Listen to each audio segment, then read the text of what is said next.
নমস্কার, education ground Bangla সকলকে স্বাগত। আমি আপনাদের সাথে বিশ্বজিৎ পাল। আশা করছি সকলেই ভালো রয়েছেন। তো আজকে যে বিষয়টি নিয়ে আপনাদের সাথে আলোচনা করব সেটা হচ্ছে উত্তরপ্রদেশের সম্বলে গত রবিবার একটি ভায়োলেন্স হয়েছে। তো সেটা কি নিয়ে হয়েছে, যে সেখানে মসজিদের সামনে একটি কিন্তু সংঘর্ষ দেখা গেছে পুলিশ এবং জনগণদের মধ্যে। কেন এই ভায়োলেন্স শুরু হলো হঠাৎ করে? দেখা গেছে যে 2000 থেকে 3000-এর মতন জনগণ ক্রাউড একসাথে জমা হয়েছে এবং সেখানে কিন্তু পুলিশের পেছনে তাড়া করেছে এবং পুলিশও কিন্তু পরবর্তীতে তারা অ্যাকশন নিয়েছে।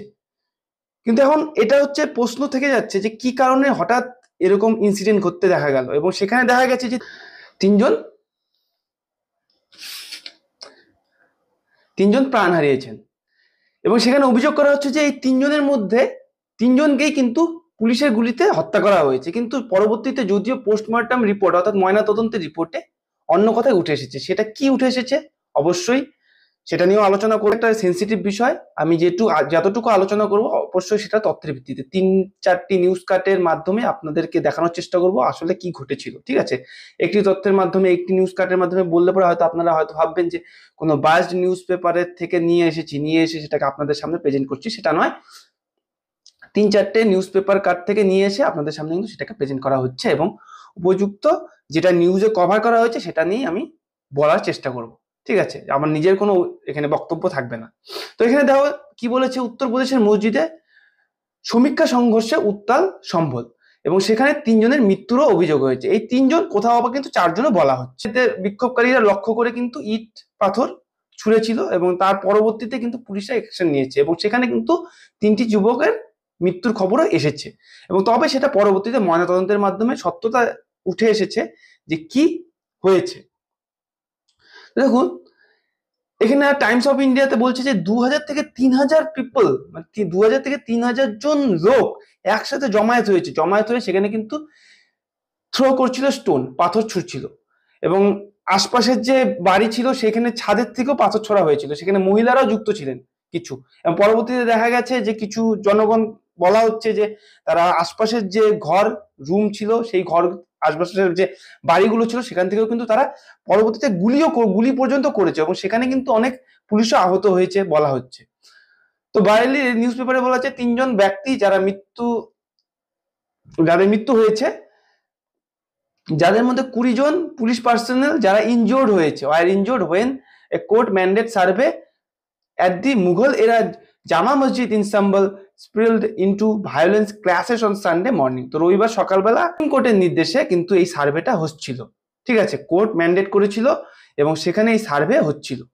মুঘল এরা জামা মসজিদ কে সার্ভে করতে কিন্তু সেখানে 4জনের একটি টিম গিয়েছিল, যে সেখানে পূর্বে মন্দির ছিল কি মসজিদ ছিল এরকম একটা বিষয় তদন্ত করতে গিয়েছিল। তো সেই তদন্ত করতে গিয়েই তারা 6টার সময়, সকাল 6টাতেই পৌঁছেছিল, কিন্তু দেখা গেছে যে বেলা বাড়ার সাথে সাথে 9টা নাগাদ সে ভায়োলেন্স কিন্তু জনগণ সেখানে জমায়েত হতে থাকে এবং সেখানে উচ্ছৃঙ্খল পরিস্থিতি সৃষ্টি হতে থাকে।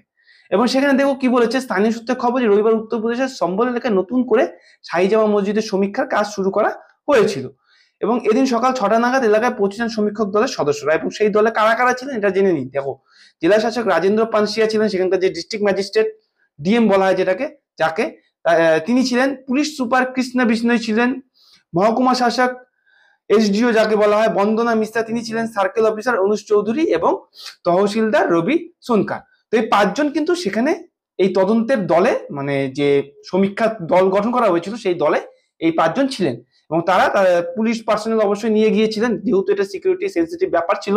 তারা আশা করেছিলেন কিছু না ঝামেলা হয়, তো সেই জন্য কিন্তু পুলিশ পার্সোনালকে সিকিউরিটির জন্য নিয়ে গিয়েছিলেন। কিন্তু দেখা গেছে যে পরবর্তীতে এতটাই ভায়োলেন্স এসে গেছে, পরে পাশের মহকুমার থেকে কিন্তু আরো পুলিশকে নিয়ে আসতে হয়েছে সিকিউরিটি পারপাসের জন্য, এই উত্তাল পরিস্থিতিকে সামাল দেওয়ার জন্য।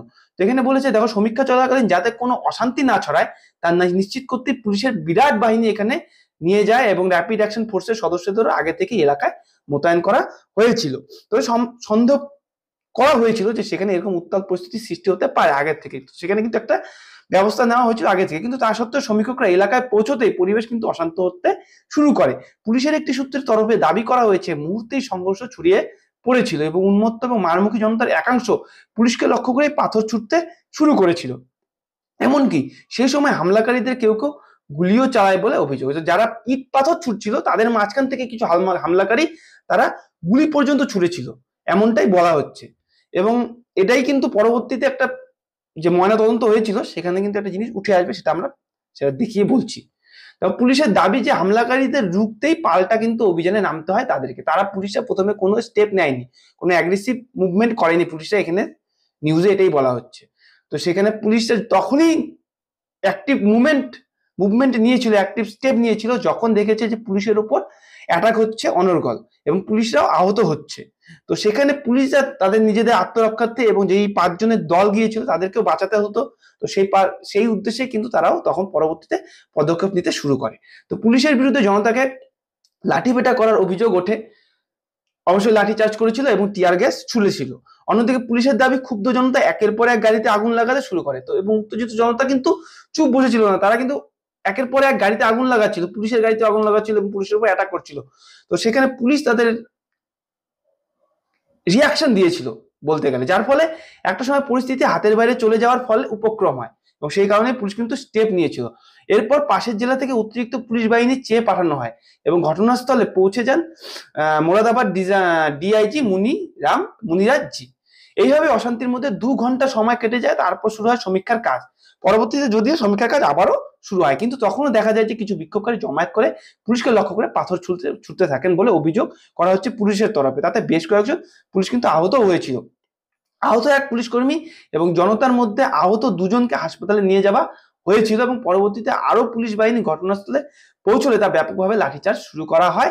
তাতে বিক্ষোভকারীরা ছত্রভঙ্গ হয়ে যান এবং পরিস্থিতি নিয়ন্ত্রণে আনা সম্ভব হয় পরবর্তীতে। ইতিমধ্যেই সেই সংঘর্ষে ভিডিও, সংবাদ মাধ্যম এবং সোশ্যাল মিডিয়ায় ছড়িয়ে পড়েছে, এটা বলা হচ্ছে। একই সঙ্গে উত্তরপ্রদেশের পুলিশের বিরুদ্ধে যে বিক্ষোভকারীদের লক্ষ্য করে লাগাতার গুলি ছোড়ার অভিযোগও কিন্তু উঠেছে। তাতে এখনো পর্যন্ত 3 যুবকের মৃত্যুর খবর পাওয়া গেছে। যে বলা হচ্ছে যে পুলিশ বিক্ষোভকারীদেরকে লক্ষ্য করে লাগাতার গুলি ছোড়ার অভিযোগ দিয়েছে পুলিশের বিরুদ্ধে এবং তাতে 3 জনের মৃত্যুর খবর পাওয়া গেছে। তারা অভিযোগ করেছে যারা সেখানকার আম জনতা ছিলেন, যারা এই উচ্ছৃঙ্খল পরিস্থিতির সৃষ্টি করেছিলেন এবং যারা প্রত্যক্ষদর্শী ছিলেন তারা বলছিল। কিন্তু এখন দেখা যাচ্ছে পরবর্তীতে ময়নাতদন্তে কিন্তু আলাদা জিনিসই উঠে এসেছে। তার আগে আমরা জেনে নিই যে মসজিদে যে এই যে উত্তাল পরিস্থিতির সৃষ্টি হচ্ছে এবং বলা হচ্ছে যে মসজিদের সমীক্ষা করা হচ্ছে।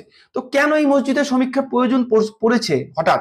তো এখানে দেখা যাচ্ছে যে স্থানীয় একটি প্রথমে আমি সুপ্রিম কোর্টের কথা বলেছিলাম, যে সুপ্রিম কোর্ট না, এর মধ্যে স্থানীয় যে আদালত আছে তাদের নির্দেশে এই সম্বলের ওই মসজিদে সমীক্ষার কাজ শুরু হয়েছে। গত 19 নভেম্বর কেলা দেবী মন্দির কমিটির তরফ থেকে চন্দৌসির একটি আদালতে এই মামলা রুজু করা হয়েছিল। মামলাকারীদের দাবি ছিল কি সম্বলের শাহী জামা মসজিদ আসলে শ্রী হরিনাথ মন্দির। তো একটা হিন্দু মন্দিরের দাবি করছে তারা, যেটা পূর্বে একটি শ্রী হরিনাথ মন্দির ছিলেন, যা সম্রাট বাবরের শাসনকালে 1529 সালে মসজিদে রূপান্তরিত হয়েছে। তো এটাই দাবি করা হচ্ছে যে এটা 1529 সালে মসজিদে রূপান্তরিত হয়েছে বাবরের সময়। তো এটা পূর্বে শ্রী হরিনাথ মন্দির ছিল, তার জন্যই এটাকে প্রমাণ যেহেতু এটা দরকার রয়েছে, মুখে বললেই এইসব ব্যাপার কিন্তু প্রমাণিত হয় না, এর জন্য যথেষ্ট প্রমাণের প্রয়োজন রয়েছে। তো সেই জন্য কিন্তু এই সমীক্ষার প্রয়োজন রয়েছে। এর জন্য এই 5 জনের একটি সমীক্ষা দল গঠন করা হয়েছিল এবং তারাই কিন্তু সেখানে সমীক্ষা করতে গিয়েছিলেন। এই আবেদনের ভিত্তিতে সংশ্লিষ্ট বিচারক আদিত্য সিং ওই দিনই মসজিদের ভিডিওগ্রাফি সমীক্ষা করার নির্দেশ দেন এবং অবশ্যই যে এই যে সমীক্ষার আদেশ দেওয়া হয়েছিল সেটা ভিডিওগ্রাফি সমীক্ষার কথা বলা হয়েছিল। তো দেখো এখানে আরেকটি নিউজের কভারে কি বলেছে যে সম্বলে যে হিংসা মামলা চলছে লাগাতার, এটা নিয়ে কিন্তু তদন্ত হচ্ছে। এখানে যে পোস্টমর্টম করার রিপোর্ট আমরা বলেছিলাম যে পোস্টমর্টমের রিপোর্ট এসে গেছে, সেখানে কিন্তু এটাই প্রমাণিত হয়েছে যে তারা সেখানকার জনগণ যে দাবি করছিল যে পুলিশের গুলিতে সেই 3 জন মারা গেছে, সেখানে কিন্তু পুলিশের এখানে তদন্তে উঠে আসছে যে তাদের শরীরে যে গুলির চিহ্ন পাওয়া গেছে সেটা 312 বোর কি গলিসে হুইয়া, মানে 312 একটি পিস্তল, 312 সেই পিস্তলের গুলিতেই এটা তাদেরকে মারা হয়েছে। তো সেটা পুলিশের হাতে ছিল না 312 পিস্তল, যেটা সাধারণ জনগণের হাতে ছিল, এরকমটাই বলা হচ্ছে এই নিউজ সোর্সে।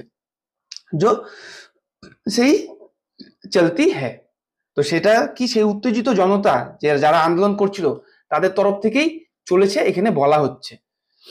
এখানে উত্তরপ্রদেশের সম্বল জেলায় যে হিংসা হয়েছিল সেখানে অ্যাকশন নেওয়া হয়েছে। পুলিশ এখনো পর্যন্ত 25 জন লোককে গ্রেপ্তার করেছে এবং 2,500 এর উপরে জনগণের অজ্ঞাত পরিচয় যে ব্যক্তি যারা আন্দোলনে নেমেছিলেন তাদের বিরুদ্ধে এফআইআর করা হয়েছে। ড্রোনের ফুটেজ দিয়ে কিন্তু এই তদন্ত চালাচ্ছে যে কারা কারা এই আন্দোলনে এই যে উত্তাল পরিস্থিতি সৃষ্টি করেছিল তাদেরকে, সেই ড্রোনের, যেহেতু এটা ভিডিওগ্রাফি তদন্ত ছিল সেখানে ড্রোনের ব্যবস্থা ছিল, সেই ড্রোনের মাধ্যমে কিন্তু তদন্তে তাদেরকে চিহ্নিত করা হচ্ছে বলা হচ্ছে। এখানে এর মধ্যেই সপার সেখানকার যে পার্টির নেতা, সপার যে রাষ্ট্রীয় অধ্যক্ষ অখিলেশ যাদব, তিনি কিন্তু বলেছে যে সম্বলে হিংসা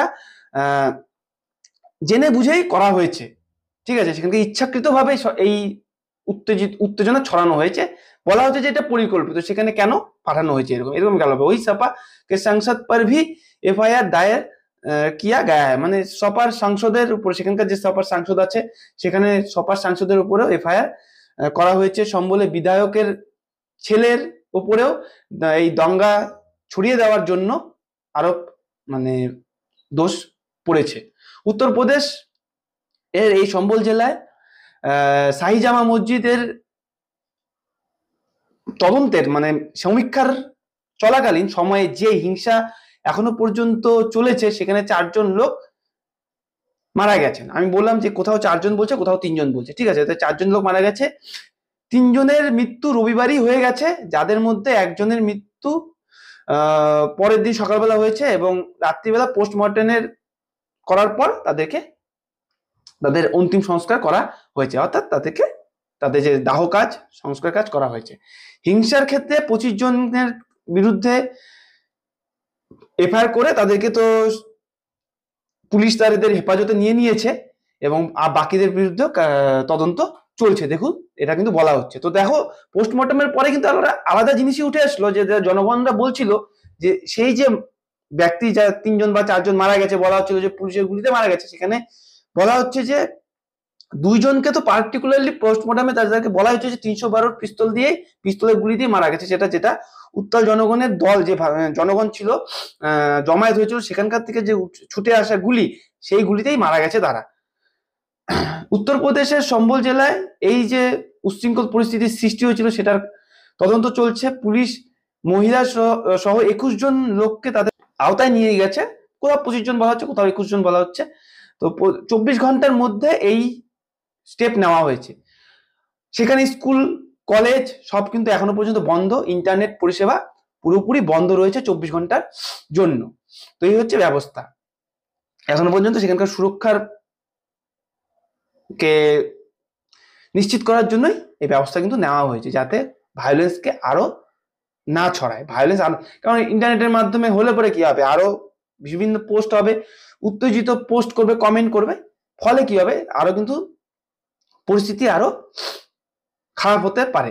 তো অবশ্যই আমরা চাইবো কি কোনো রকমই একটা সিদ্ধান্ত আসতে পারে, তবে সেটা তাদের যদি পছন্দ হয় তারা কোর্টের দ্বারস্থ হতে পারে, তাদের নিজেদের উপরে যেন আইন তুলে না, কোন রকম হিংসা যেন না ছড়ায়। হিংসা ছড়লে কি হবে, সবাই তো আশেপাশে জনগণ দেয়, পাশাপাশি যারা থাকছে তাদের মধ্যে নিজেদের মধ্যেই এই উত্তেজিত পরিস্থিতি সৃষ্টি হবে, নিজেদের লোকে মারা যাবে, ফলে কি হবে, এই যে 4 জন মারা গেল, এতে লস কিন্তু সেই 4 জনের ফ্যামিলির হলো।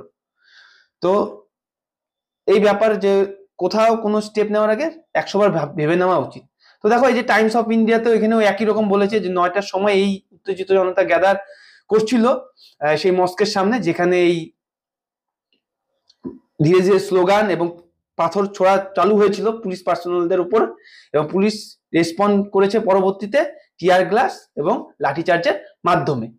সিচুয়েশন খুব খারাপ পরিস্থিতিতে চলে গিয়েছিল এবং সেখানে কিন্তু সেই যে উত্তেজিত জনতা তারাও সেই কপসদের উপরে ফায়ার করতে শুরু করে এবং ভেহিকেলের উপরে আগুন লাগাতে শুরু করে। ডিভিশনাল কমিশনার অঞ্জনেয়া সিং এই সিকোয়েন্স ইভেন্টকে ডেসক্রাইব করেছে যে এই যে সার্ভে করা হচ্ছিল সেখানে শান্তিপূর্ণভাবে সার্ভে হচ্ছিল। 5 জন সদস্য সেখানে গিয়েছিলেন, সকাল 6টা থেকে সার্ভে হচ্ছিল, সেখানে কোনো রকম যে উত্তেজিত কোনো বক্তব্য দেওয়া হয়েছে এমনটাও নয়, সেখানে শান্তিপূর্ণভাবে সেই সার্ভে হচ্ছিল এবং সেখানে 9টা নাগাদ একটি 2000 থেকে 3000 জনসংখ্যার গ্যাদার জমায়েত হয় সেখানে এবং পুলিশদের ওপরে স্টোন পাথর নিক্ষেপ করতে থাকে এবং পরবর্তীতে দেখা যায় তাকে সেই সাইড থেকে আবার গুলিও বর্ষণ হতে থাকে। Till the time of firing, this report late on Sunday, 3 persons including a police officer injured, যেটা বললাম 3 জন মারা গেছে এবং একজন ক্রিটিক্যাল অবস্থা ছিল এবং সেখানে কিন্তু একজন পরে মারা গেছে এটা বলা হচ্ছে। এবং এই সার্ভেতে অর্ডার ছিল এবং সেটা পিটিশন ফাইল করা হয়েছিল অ্যাডভোকেট বিষ্ণু শঙ্কর জৈন, যিনি জামা মসজিদের এই পিটিশন দায়ের করেছে। তিনি কিন্তু জ্ঞান বানিয়ে যেটা চলছে সেখানেও কিন্তু তিনি আছেন, বিষ্ণু জৈন শঙ্কর জৈন, তিনি সেই কেসটা সেখানে কিন্তু দেখছেন, মানে তার হয়ে লড়ছেন। তো সেখানে কিন্তু এখানেও এই বিষ্ণু শঙ্কর জৈনই পিটিশন দায়ের করেছিলেন এবং সেখানেই অরিজিনালি টেম্পেল বলে দাবি করা হয়েছে। এই যে টেম্পেল মস্কের কথা বলা হচ্ছে জামা মসজিদ, সেটাকে অরিজিনাল টেম্পেল বলে দায়ের করে এই পিটিশন দায়ের করা হয়েছিল এবং সেই সার্ভে কন্ডাক্ট করা হয়েছিল আর্কিওলজিক্যাল সার্ভে অফ ইন্ডিয়ার দ্বারা। সেখানে টিম সুপারভাইজ করার জন্য সেখানে গিয়েছিল কোর্ট কমিশনার রমেশ সিং এবং তার presence of district magistrate Rajendra Pansiya, যা তোমাদেরকে পূর্বেই নামগুলো বললাম। তো নামগুলো দেখে নেবে, তো বারবার একই জিনিস বললে পরে তোমাদেরও বোরিং লাগবে। তো এই 5 জন পার্সোনাল সেখানে গিয়েছিল, তোমরা দেখতে পারো। সেখানে গিয়ে কিন্তু এরকম স্বাভাবিকভাবেই তারা তাদের সার্ভের কাজ চালাচ্ছিল, তাদের কাজ করছিল। অবশ্যই সেটা কোর্টের নির্দেশে করেছিল, তাদের নিজেদের ইচ্ছায় নয়। তো তা সাডেনলি কিন্তু সেখানে যে পুলিশরা ছিল, সিকিউরিটি পার্সোনাল ছিল, তাদের উপরে কিন্তু সেখানকার জনগণ, উত্তেজিত জনতা ইট পাথর ছুটতে থাকে এবং পরবর্তীতে দেখা যায় সেটা এক ভয়ঙ্কর আকার ধারণ করে এবং সেখান থেকে গুলিও আসতে থাকে। তার পরবর্তীতে কিন্তু পুলিশ স্টেপ নেয়। ঠিক আছে, সেখানে যদিও দাবি করা হচ্ছে যে মস্কের স্ট্রাকচার বিগড়ানোর চেষ্টা করা হয়েছে, কিন্তু সেখানে কিন্তু বলা হচ্ছে যে concern about potential damage to the mosque are also raised. Singh said বলেছে যে while stone pelting near the mosque may have caused some damage, it is unclear the survey was conducted peacefully. Survey যখন চলছিল তখন কোনো মসজিদের ক্ষতি হয়নি, কিন্তু পরবর্তীতে যখন পাথর ছোড়াছড়ি হচ্ছিল সেই সময় ক্ষতি হতে পারে, কিন্তু এটা এখনো ক্লিয়ার নয়। and no changes were made to the mosque structure, এবং মস্ক স্ট্রাকচারে কোনো চেঞ্জেস কিন্তু এখনো পর্যন্ত হয়নি, এটাই বলা হচ্ছে।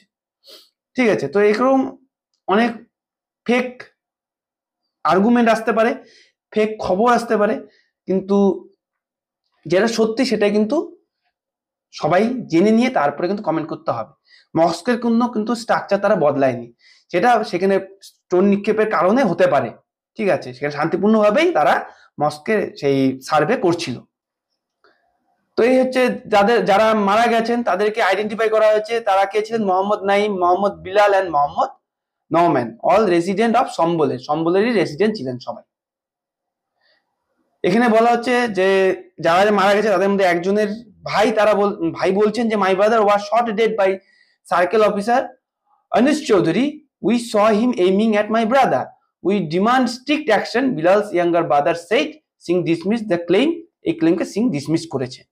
সে তার ভাই ক্লেম করছে যে তার ভাইকে অনিশ চৌধুরী যে সার্কেল অফিসার ছিলেন তার গুলিতেই মৃত্যু হয়েছে, তার জন্য উপযুক্ত তদন্তের প্রয়োজন রয়েছে। যদিও বলা হচ্ছে যে সেখানে কিন্তু পোস্টমর্টম রিপোর্টে আলাদাই তথ্য উঠে আসছে। তো এখানে অবশ্যই সেটাও তদন্তের ব্যাপার থাকবে, এটা পুরোপুরি আইনি ব্যাপার, আইনি পদক্ষেপ, এখানে কোনো রকম মন্তব্য করা ঠিক হবে না। Authorities had deployed heavy security for 5 days prayers after intel inputs warn in potential disruption by antisocial elements. The mosque management committee also slammed the violence. Those responsible will face charges under the National Security Act. National security অ্যাক্টের আন্ডারে এটা charge করা হবে, এই রেসপন্সিবলকে face করা হবে এবং violence তার জুডিশিয়াল প্রসেসের মাধ্যমে তদন্ত করা হবে। তো তদন্ত শুরু হয়ে গেছে ইতিমধ্যে, কিন্তু 25 জনকে তাদের হেফাজতে নিয়েছে এবং 2000-এর বেশি লোকের বিরুদ্ধে, 2500 জন 2500 লোকের বিরুদ্ধে কিন্তু যেটা অজ্ঞাত পরিচিত ব্যক্তি ছিলেন তাদেরকে ড্রোনের মাধ্যমে চিহ্নিত করা হচ্ছে এবং তাদের বিরুদ্ধে এফআইআর করা হচ্ছে। তো এই হচ্ছে বিষয় ছিল সম্বলের ভায়োলেন্সের পেছনে। তো অবশ্যই সেখানে যে তদন্ত সার্ভে হচ্ছে এবং সার্ভে চলাকালীন এই ইনসিডেন্ট ঘটেছে, অবশ্যই এটা আশানুরূপ নয়, আশা করা যায় না এরকম ভায়োলেন্স। অবশ্যই এই ইনসিডেন্ট যাতে পুনরায় না ঘটে, শান্তিপূর্ণভাবে যেন সবকিছু পরবর্তীতে হয়, সেটা প্রশাসন অবশ্যই দেখবে আশা করা যায়। এবং আশা করা যায় এই বিষয় নিয়ে কেউ ভুল নিউজ যেন না ছড়ায়। ঠিক আছে, এটা প্রশাসন দেখুক, প্রশাসনের বিষয়। ঠিক আছে, এটা নিয়ে কোনো ধর্মীয় যেন দাঙ্গা না বাঁধে, ধর্মীয় কোনো রিলিজিয়নের প্রতি যেন অ্যাটাক না আসে, এটাই বলবো। আর অবশ্যই যারা এইসব ইনসিডেন্টের মধ্যে ডিসিশন নিয়ে নিচ্ছে যে ইট পাথর ছুড়লেই সবকিছু সলিউশন হয়ে যাবে, এটা কোনোদিনই সলিউশন সম্ভব না ইট পাথর দিয়ে সলিউশন করা। ঠিক আছে, আশা করা যাক যে এই যে বিষয়টি আপনাদের কাছে ক্লিয়ার হয়েছে, ক্লিয়ার করতে পারলাম। সমস্তই তো টপিক যেটা নিউজে কভার হয়েছে সেই হিসাবে আমি কভার করার চেষ্টা করেছি। আমার তরফ থেকে সেরকম কিছু আমি বলিনি, যেহেতু এটা সেন্সিটিভ বিষয়। সেন্সিটিভ বিষয়ে একটু আপনারাও যদি কমেন্ট করেন সেটা একটু ভেবেচিন্তে কমেন্ট করবেন আমাদের ভিডিওতে। তো এই হচ্ছে বিষয়। তো পরবর্তী ভিডিওতে দেখা যায় হচ্ছে, অবশ্যই যদি টপিকটি আপনাদের ইনফরমেটিভ মনে হয়, যদি মনে হয় যে হ্যাঁ এটা শেয়ার করা প্রয়োজন রয়েছে সবার মধ্যে, অবশ্যই শেয়ার করে দেবেন আপনাদের বন্ধুর সাথে।